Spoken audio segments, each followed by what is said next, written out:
저희가 자주 쓰는 말 중에 넘치는 것은 모자름만 갖지 못하다라는 말도 있습니다. 한자로는 비슷한 말이 과유불급이라고 합니다. 과도한 주유는 공급하지 않는다, 뭐 그런 뜻이 아니고, 과 넘치는 것은 오히려 불급, 미치지 못하는 것이다. 즉 너무 넘쳐도 모자른 것과 같이 원래 의도한 바를 제대로 이루지 못할 수도 있다라고 이야기하는 거예요.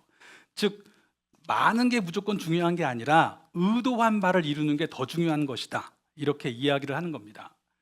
기름을 넣는 이유는 차가 잘 가게 하려고 기름을 넣는 것인데, 기름이 없는 것도 문제지만 주유구가 열려서 기름이 철철철철 흘러나가고 있는데 가는 것도 문제인 것이죠. 그래서 의도한 바에 맞는 충만함이 있어야 되는 것입니다. 저희가 성령의 충만함을 함께 이야기했는데 그것은 넘쳐 흘러가는 것이라고 이야기했습니다. 그런데 무조건 넘쳐 흐른다고 다 좋은 건 아니에요. 무엇이 넘치고 있는가에 대한 이야기입니다. 그래서 에베소 교회에 보낸 편지에서 바울은 이렇게 이야기를 하죠.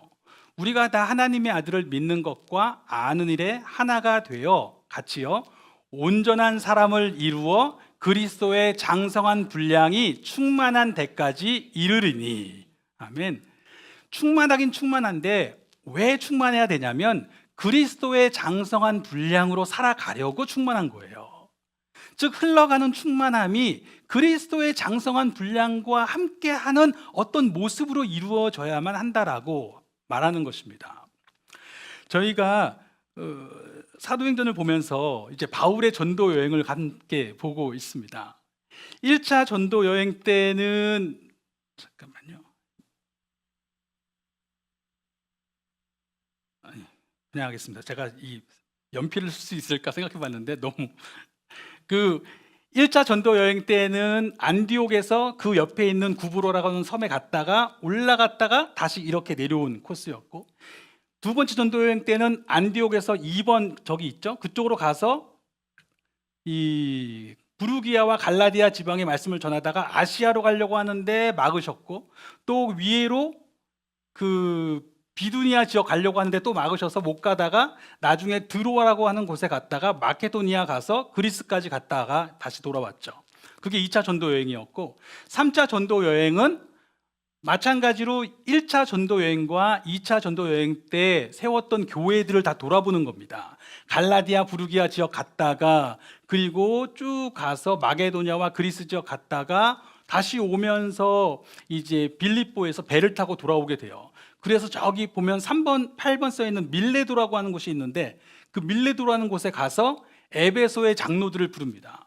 여기에 글씨가 나타나진 않지만 에베소의 위치가 정확히 그 주위에 있는 교회들이 있는데, 여러분이 잘 알고 있는 사뎃교회, 빌라델피아 교회, 라오디게아 교회, 골로새 교회, 여러 교회들이 다 그 지역에 있어요. 그렇기 때문에 에베소 교회가 중심이 되어서 이 하나님의 교회가 함께 이루어져 가고 있었기 때문에 밀레도에서 에베소 교회의 장로들을 불러서 그들이 교회의 지도자로서 어떠해야 하는지에 대해서 바울이 마지막으로 설교를 하게 됩니다. 그것이 오늘 우리가 읽은 본문 말씀이에요. 그리고 나서 배를 타고 쭉 와서 두로라는 곳에 가서 제자들을 만나고 가이사랴에 가서 또 다시 한번 제자들을 만난 다음에 예루살렘에 가게 됩니다. 이게 3차 전도여행의 코스인데 이 모습을 보면 바울은 진짜 성령이 충만한 사람임을 알 수 있습니다. 바울이 3차 전도여행 때 했던 모습들을 보니까 에베소에 가서 전도를 하면서 그들에게 안수를 하니까 어떤 사람이 성령의 충만함을 받아서 성령의 임하심 가운데 방언도 하고 예언도 합니다. 그런가 하면 바울의 몸에서 손수건이나 앞치마를 가져다가 아픈 사람에게 덮으니까 병이 낫고 악귀도 떠나갑니다. 그런가 하면 바울이 돌아오는 길에 드로아라고 하는 곳에서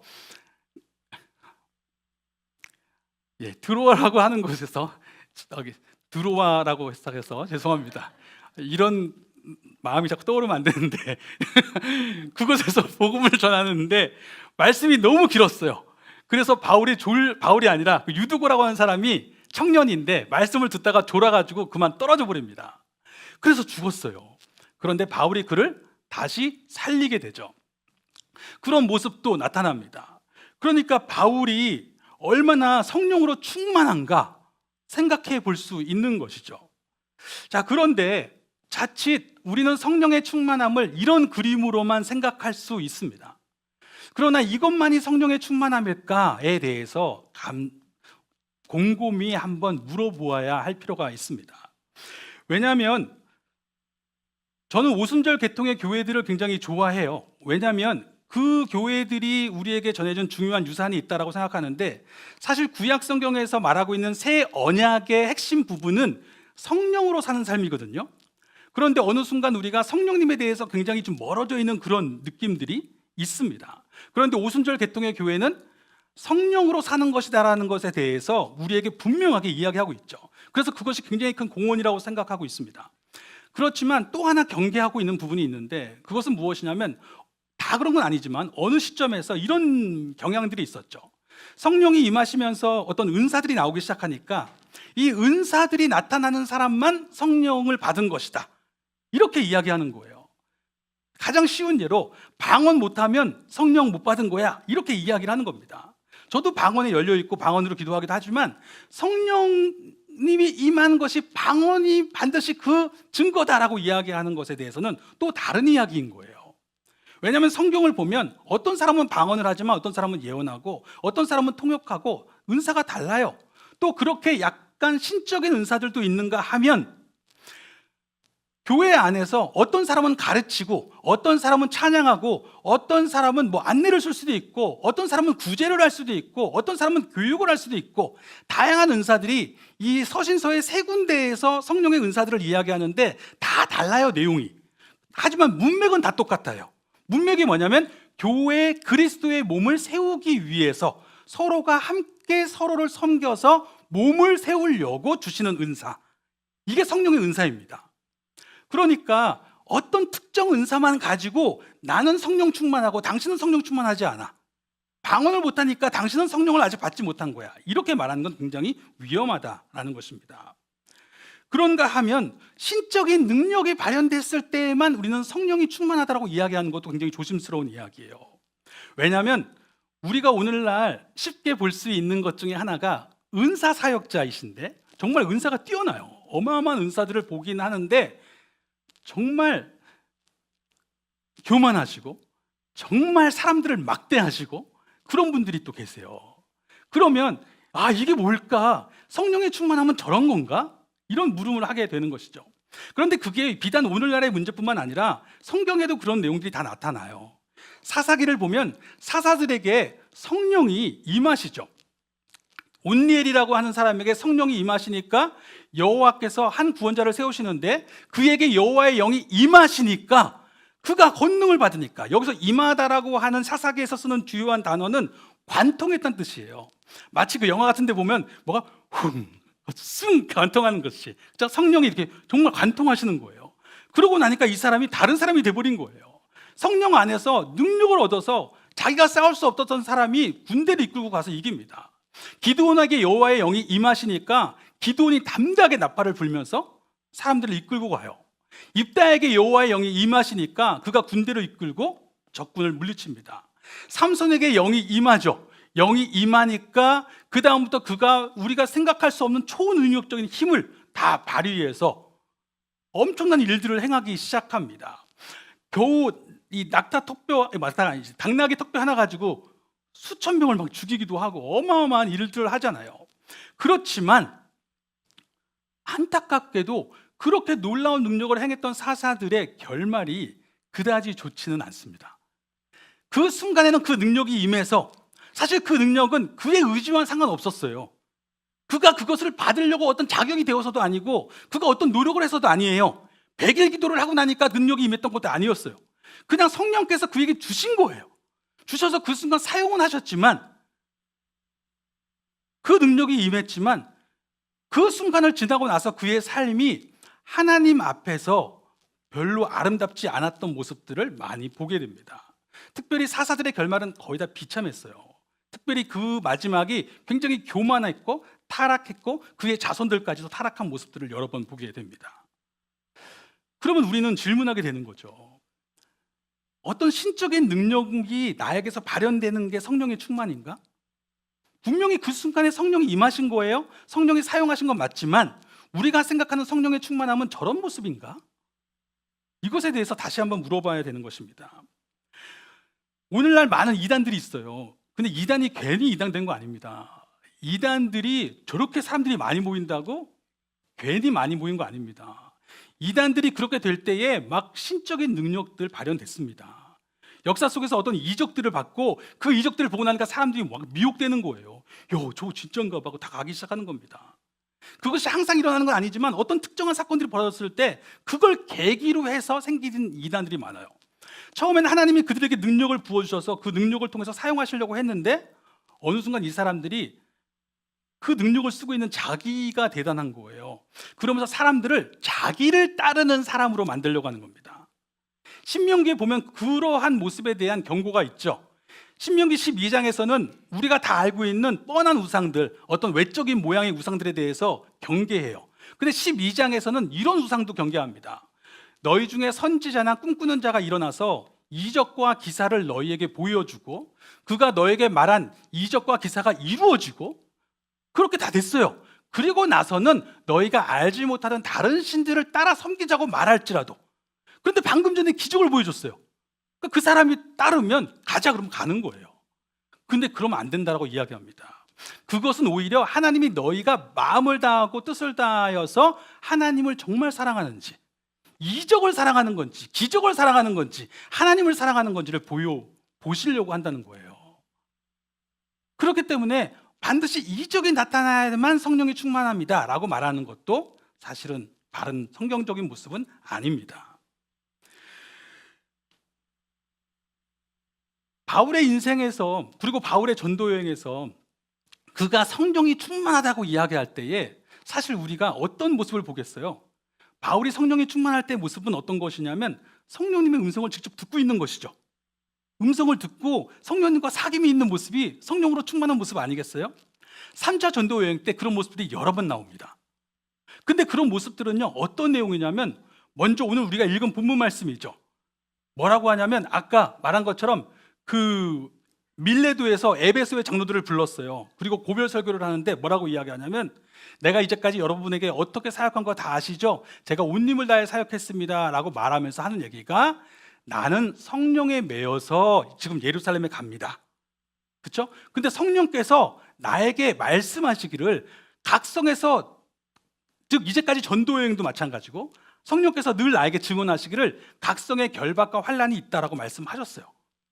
자, 우리는 어떻게 생각해요? 성령께서 나에게 환상을 보여주셔서 앞으로 일어날 어떤 모습을 보게 하셨어요. 근데 그게 환난과 어떤 투옥이 어디에 가면 그런 고난이 있을 걸 알게 돼요. 그럼 우리는 어떻게 생각하겠어요?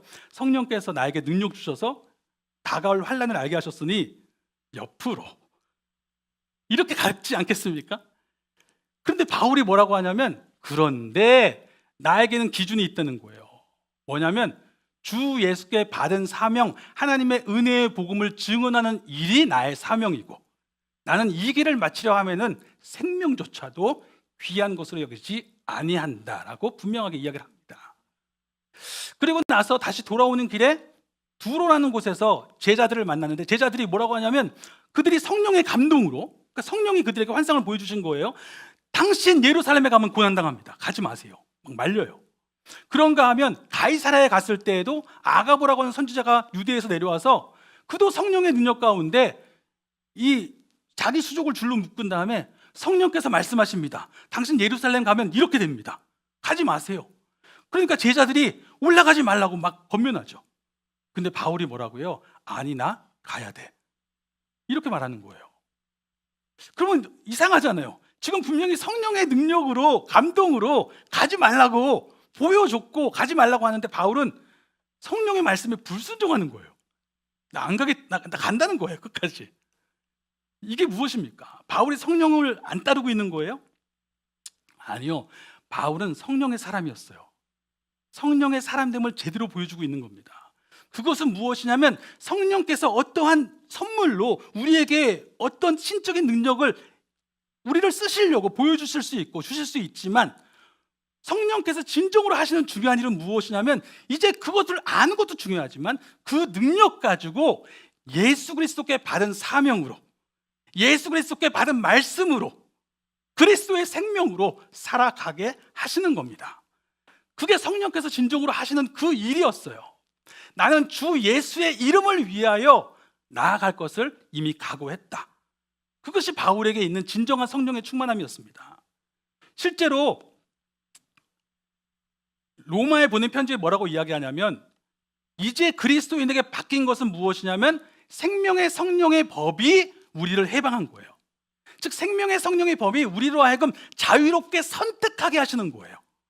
이전에는 죄와 사망의 법에 매여서 그 두려움에 매여서 어쩔 수 없이 살아가던 사람이 생명의 성령의 법으로 자유롭게 자신이 갈 길을 선택합니다. 그런데 그 길이 어떤 길이냐면 그리스도 예수 안에 있는 생명이에요. 즉 다른 번역에는 그리스도 예수의 생명으로 살게 하시는 성령, 이렇게 번역을 했습니다. 즉 그리스도 예수의 생명으로 살게 하시는 성령, 그 성령께서 나로 하여금 예수 그리스도께서 나에게 주신 사명과 내게 주신 말씀, 그가 이미 나에게 주신 말씀에 의거해서 내가 가야 될 길을 선택하는 거예요. 그게 진정한 성령의 충만함이라는 거예요. 보혜사 곧 아버지께서 내 이름으로 보내실 성령이 너희에게 임하시면 너희에게 모든 것을 가르치시고 내가 너희에게 말한 모든 것을 생각나게 하신다고 했잖아요. 성령이 하시는 가장 중요한 사역은 예수 그리스도의 말씀이 생각나게 하시고, 그래서 그 말씀대로 예수 그리스도의 믿음으로 살아가게 하시고, 오늘 그리스도의 생명으로 내가 있는 자리에서 선택하게 하시고, 그것이 성령으로 살아가는 그리스도의 생명이 넘쳐나는 일상의 삶이 되게 하시는 것이 성령의 사역이고 성령의 충만인 것입니다. 우리는 그리스도께서 내게 말씀하시고 성령이 내게 말씀하신다는 것은 어떤 직통계시 이러고만 생각할지도 몰라요. 물론 성령께서 내 마음 가운데 어느 날 말씀하십니다. 저도 그 말씀을 듣고 그렇게 음성 가운데 순종했던 경험들이 많이 있습니다. 당연히 말씀하시고 깨닫게 하시죠. 그런데 중요한 것은 성령께서 그런 말씀이 내 마음에 들게 하실 때에 성령께서는 내가 그 말씀을 어떻게 분별해야 될지도 알게 하신다는 거예요. 이미 주신 말씀이 있어요. 이미 나에게 말씀하신 새 계명이 있습니다.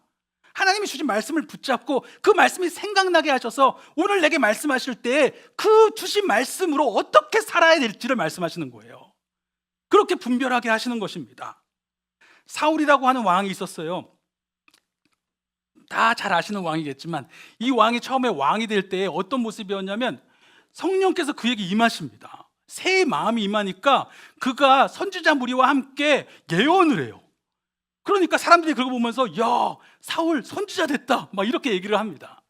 그런가 하면 이 농사 짓고 있는데 갑자기 하나님의 영이 임하시니까 막 큰 분노가 일어나요. 그 백성들을 보호해야 된다라고 하는 그게 일어난 거예요. 그래서 소를 잡아가지고 찢어버려가지고 그냥 전령들한테 보내서 나를 따르라 이렇게 이야기하고 나가서 전쟁에서 이깁니다. 이 사람은 성령의 사람이죠. 분명히 성령이 임했죠. 성령이 그를 사용하셨죠. 그런데 그 사람의 삶이 어때요?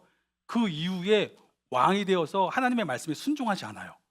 그러니까 하나님이 뭐라고 하냐면 난 더 이상 너를 쓸 수 없어 이렇게 말씀하십니다. 아까도 말씀드렸지만 성령께서 어떤 능력을 부어줄 수 있어요. 그런데 착각하면 안 되는 것은 그 능력이 마치 내가 자격이 있어서 내가 어떤 조건을 이루어서 주는 게 아니라는 거예요. 재능은, 은사는 선물입니다. 말 그대로 선물이에요. 하나님께서 쓰시려고 주시는 선물이에요. 살아보면 공부도 공부 머리가 있는 사람이 있어요. 일도 일 머리가 있는 사람이 있습니다. 그렇죠? 그거를 노력한다고 되는 게 아니라 정말 타고나는 거예요. 주신 거예요. 그런데 성령께서 그걸 주셨는데, 쓰시려고 주셨는데 마치 내가 잘나서 받은 것처럼 하다 보면 어느 순간 나를 지키고 나의 나라를 이루어가는 데만 관심이 있는 거예요. 성령께서는 내가 그 주신 것으로 하나님 아버지의 의도가 무엇인지를 묻고 그 말씀 안에서 그 능력을 쓰기를 바라시는 거예요. 그런 사람을 계속 쓸 수 있어요. 그런데 그렇게 안 나아가면 한 번은 쓰실 수 있고 몇 번은 쓰실 수 있지만, 은사로 쓰실 수 있지만 그의 삶을 온전히 사용하시지 못하는 겁니다. 그러니까 그것은 성령의 충만함이라고 보기가 어려운 것이죠.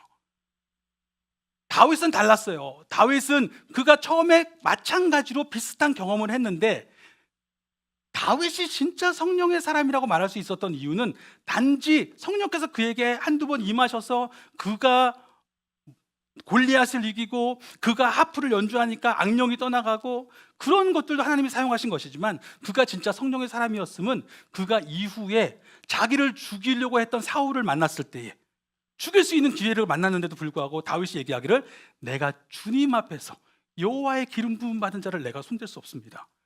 하나님이 그의 몫을 물으실 겁니다. 어느 날 하나님이 그를 치셔서 그의 죽을 날이 뭐 전쟁에 나가서 임하든지 어떤 식으로 임할지 모르겠지만 그는 그의 몫이고 나는 주님 앞에서 오늘 나에게 물으시는 몫을 또한 감당할 것입니다. 즉 다윗은 그 삶이 하나님 아버지 앞에서 방향 잡혀져 있었어요. 그게 진짜 성령의 충만함이라는 것이죠. 그에게 주신 능력을 온전히 하나님의 의도대로 쓰고 있는 삶까지 나아감이 하나님이 온전히 의도하신 장성한 분량이라고 말할 수 있다는 것입니다. 저희는 은사와 열매에 대해서 이야기를 하죠. 이 부분도 같이 얘기해줘. 다윗이 어느 날 백성들을 보고 자기 나라를 보니까 나라가 너무 막 강성한 거예요. 너무 좋잖아요. 야, 나라가 이렇게 강성하구나.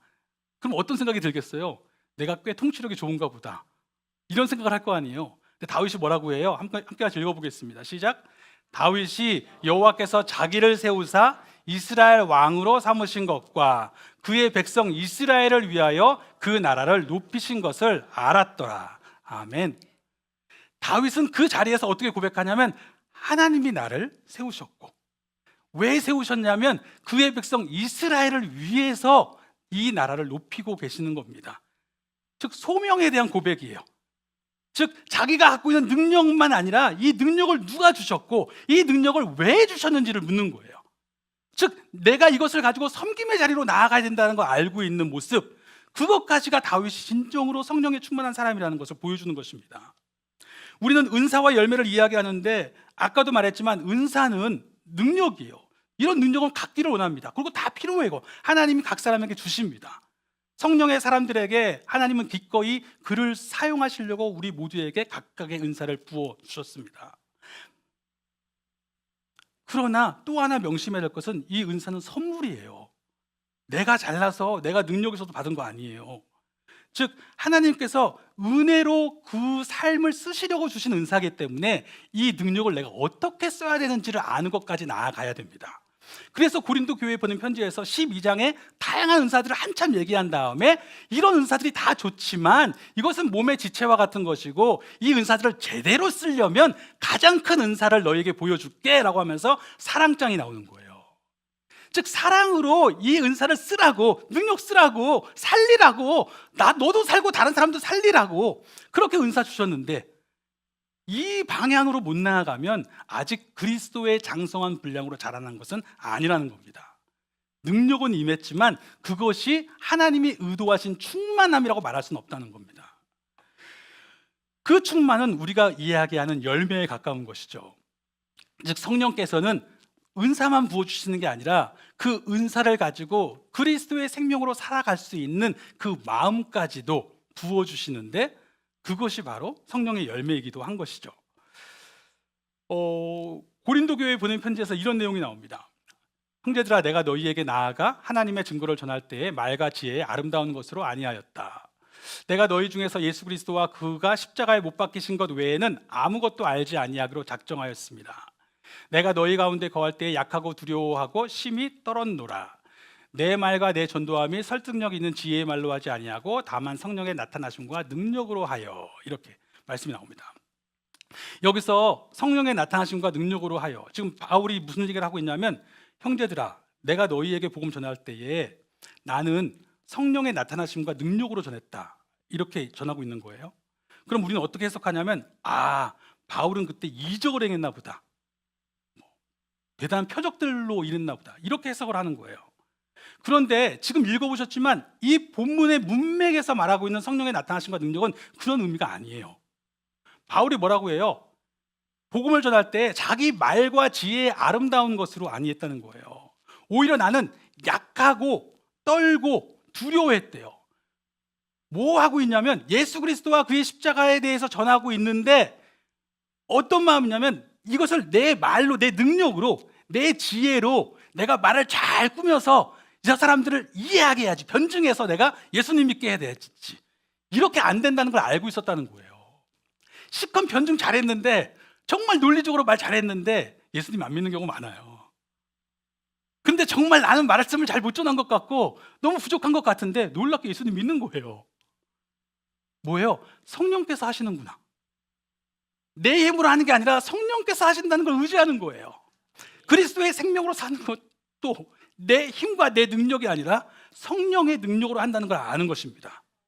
즉 성령의 충만함이 있다면, 성령의 충만함을 우리가 이해한다면 두 가지 측면을 분명히 이야기해야 돼요. 첫 번째 측면은 그리스도의 장성한 분량으로 자라나게 하심이, 살아가게 하심이 성령의 충만이요. 두 번째는 그 충만함은 오직 성령의 능력으로만 가능한 것입니다. 그것이 새 언약의 삶이잖아요. 성령님으로만 내가 그것을 가능함을 알아서 늘 성령님 의지하는 거예요. 성령님, 내 힘으로 용서할 수 없습니다. 내 힘으로 사랑할 수 없고, 내 힘으로 감사할 수 없고, 내 힘으로 선택할 수 없습니다. 그러나 성령님 내 안에 오셔서 내 안에 주인 되신 그리스도를 알게 하시고, 그리스도의 믿음으로 하나님의 자녀로, 하나님의 사도로 오늘 이 자리에서 선택하게 하십시오. 성령님 나를 강권하시옵소서. 성령님을 의지하는 모습. 말씀을 읽을 때에도 성령님이 도우시지 않고서는 아버지가 내게 하신 말씀을 기억할 수도 없고 깨달을 수도 없고 또한 순종할 수도 없음을 고백합니다. 말씀을 읽을 때 어떤 의도로 읽으십니까? 이해하려고? 지식을 쌓으려고? 순종하려고 읽는 거예요. 순종하려고, 오늘 내게 하시는 말씀을 듣기로 원합니다. 근데 성령의 능력이 아니고서는 그 말씀이 들리지 않아요. 그래서 이 바울은 그렇게 얘기하는 것이죠. 너희 믿음도 사람의 지혜에 있지 않고 하나님의 능력에 있게 하려고 한다는 거예요. 그게 어떤 거예요? 하나님의 영으로만 하나님의 일을 이해할 수 있기 때문에, 오직 하나님께서 은혜로 주신 그 영으로만, 성령으로만 하나님의 말씀을 믿을 수 있고 깨달을 수 있기 때문에 너희도 오직 그 성령님을 의지해서 살아가기를 바란다 라고 이야기하고 있는 것입니다. 그러나 육에 속한 사람들은 이것이 어리석게 보이죠. 그러나 하나님께 속한 사람들, 하나님의 성령님께서 깨닫게 하시는 사람에게는 예수 그리스도와 십자가의 도가 나를 살리는 생명으로 와닿는 것입니다. 오늘 내가 그리스도의 생명으로 산다고? 이것이 정말 나에게 복이라는 것이, 나에게 정말 복음이라는 것이 와닿는다는 것입니다. 그것은 성령의 사역이에요. 저희가 지난주에 이야기하면서 복음의 증거에 대해서 이야기했습니다. 우리가 세상에 보여줄 수 있는 복음의 증거는 창조에 대해서 여러 가지 이야기를 할 수 있습니다. 혹은 성경의 역사성에 대한 이야기도 할 수 있습니다. 또한 예수님이 어떻게 성경 안에서 그리스도가 되셨는지에 대해서 이야기를 할 수도 있습니다. 이 모든 것이 맞아요. 그러나 또 하나 놓쳐서는 안 되는 것이 무엇이냐면 우리의 삶이 성령으로 살아가고 있음을 보여주는 것입니다. 삶이 달라져 있는 거예요. 아니, 어떻게 저기서 저런 선택을 할 수 있지? 어떻게 저렇게 감사할 수 있고, 어떻게 저기서 용서할 수 있고, 어떻게 저기서 저런 선택으로 삶의 길을 이끌어갈 수 있는가? 성령께서 이끄시는 삶을 보여주는 것 역시도 복음의 가장 중요한 증거입니다. 저희가 그 새롭게 하소서 같은 데 보잖아요. 저는 사실은 그렇게 잘 보는 스타일은 아닌데 저희 아내가 그래도 봐서 좋은 거 얘기해 주면 고마워요. 아내에게 항상 고마워요. 고맙습니다. 그래서 그거를 가지고 저도 한번 보게 되는데 보면은 뭐라고 하세요? 어떤 이적을 경험하신 분들도 있죠. 그러나 우리가 그걸 보면서 놀라는 건 뭐냐면, 저렇게 산다고?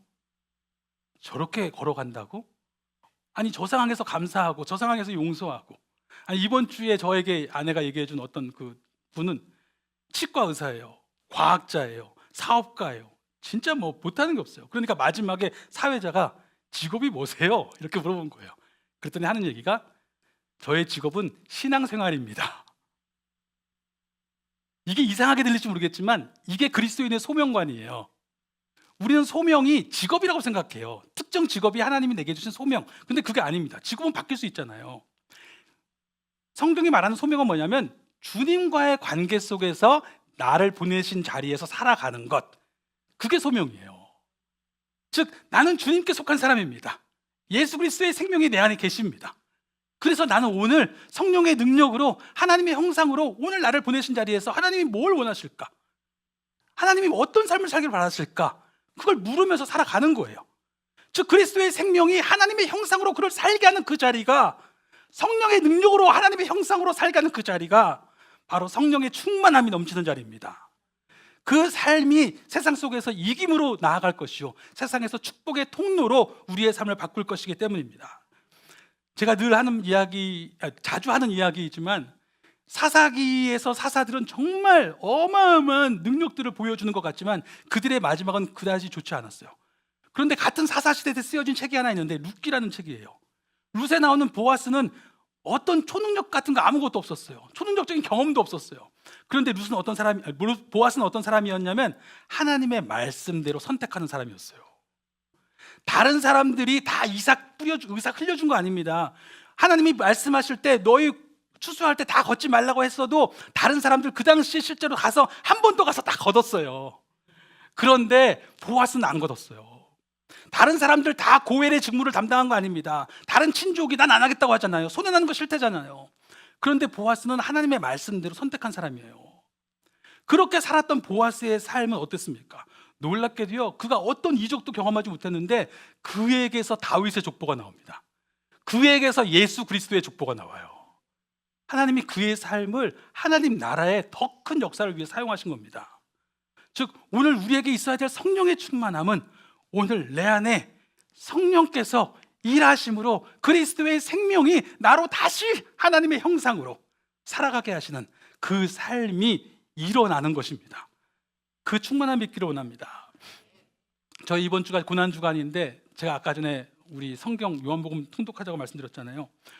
고난주간을 보내는 가장 좋은 방법은 고난을 재현하는 것이 아닙니다. 후회뿐인 삶을 사는 것이 아닙니다. 돌이킨 삶을 사는 거예요. 돌이킨 삶, 성령 안에서 살아가길 바라십니다. 즉 예수님이 성령 안에서 자신을 보내신 하나님의 하나님의 말씀, 그 말씀 의지해서 십자가의 길을 선택하신 것처럼 저희도 이번 한 주 동안에 요한복음을 읽으시든 아니면 각자 읽으시던 것 때문에 그걸 같이 읽으시든지 간에 그 말씀 속에서 성령께서 주시는 말씀 붙잡고 오늘 그 말씀을 통하여 하나님이 나를 이끌어 가시는 그 삶의 걸음들을 한 걸음씩 걸어갈 수 있기를 예수 그리스도의 이름으로 축원합니다. 아멘. 우리 같이 찬양하겠습니다. 우리 아맞다라는 찬양 같이 할 건데요, 찬양하실 때 이 고백이 찬양 가운데 어느 날 문득 내가 생각해 보니 이렇게 나오는데 사실은 그냥 생각한다고 생각나는 게 아닙니다. 성령님이 도우시는 거예요. 성령님이 어느 순간 내 인생의 자리에서 예수님을 통해서 이렇게 말씀하셨지, 예수님을 통해서 이렇게 살라고 하셨지, 그 고백으로 함께 찬양하기 원합니다.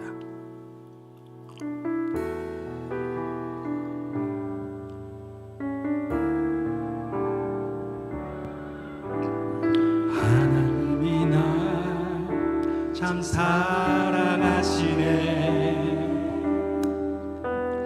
하나님이 날 참 사랑하시네.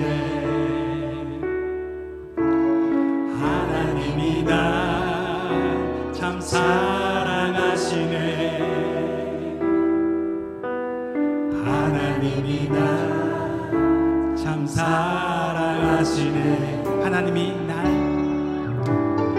하나님이 날 참 사랑하시네. 하나님이 날 참 사랑하시네. 하나님이 날 참 사랑하시네. 하나님이 날 참 사랑하시네. 세월에 묻혀 또 현실에 갇혀 잊고 살다가도 그냥 살다가도 어느 날 문득 생각해보면 하나님이 날 참 사랑하시네. 하나님이 날 사랑하시네.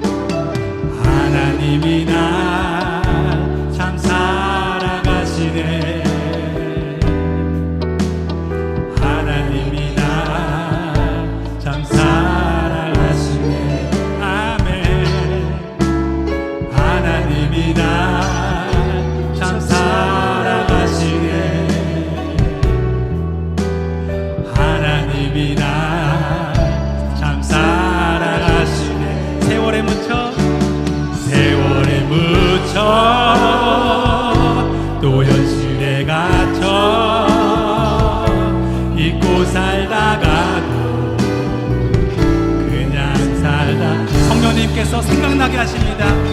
어느 날 문득 생각해보면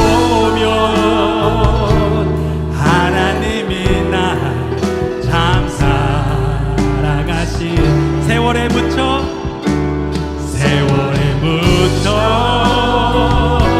또 현실에 갇혀 잊고 살다가도 그냥 살다가도 어느 날 문득 생각해보면 하나님이 날 참 예수 그리스도 안에서 하나님이 우리에게 베푸신 그 사랑을 찬양합니다. 날 사랑하신 날 사랑하신 날 사랑하심 아멘 날 사랑하신 성경에 써있네 날 사랑하신 날 사랑하신 날 사랑하신 날 사랑하신